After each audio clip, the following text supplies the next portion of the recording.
hard childhood is a risk factor, not a life sentence.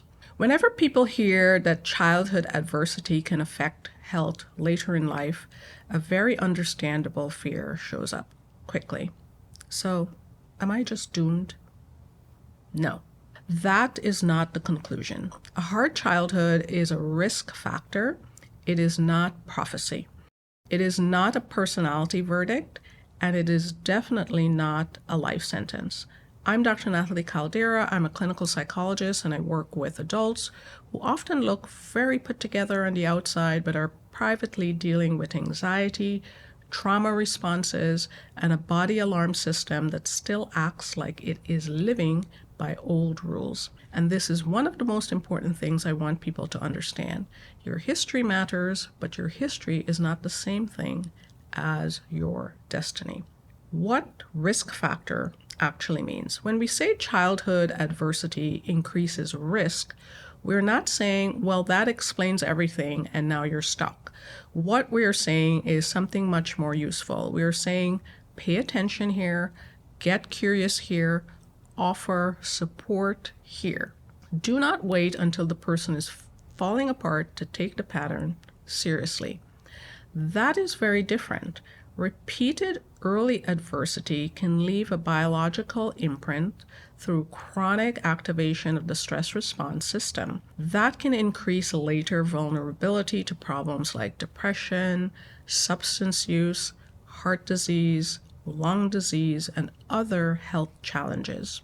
That distinction matters a lot because hopeless people do not usually feel very motivated to heal, and hopelessness is not the message here.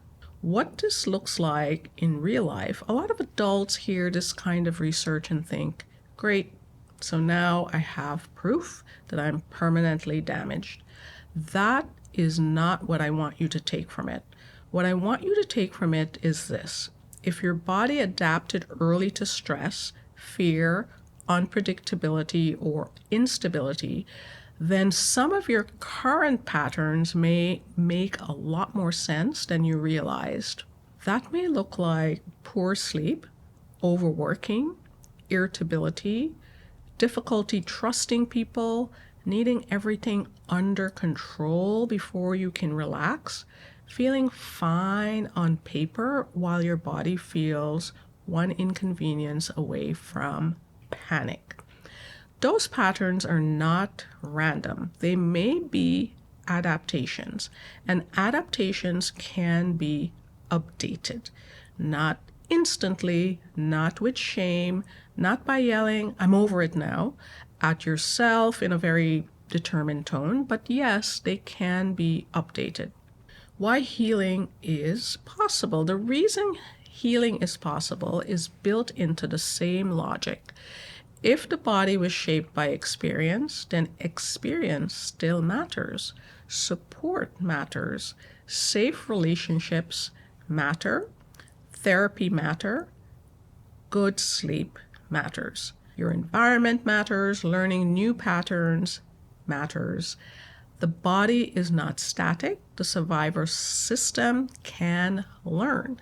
That does not erase the reality of what happened. It means what happened does not get to be the final word. If you've been carrying the quiet fear that your history means you are permanently damaged or broken, I want to say this clearly. Your body adapted very well at the time. That is not the same thing as being beyond help. If you'd like support understanding what your survival system learned and how to begin updating it, you can find information about working with my team and booking a complimentary consultation with a licensed therapist in the description below. And if this video helped, feel free to subscribe or share it with someone who needs the reminder that risk is not destiny.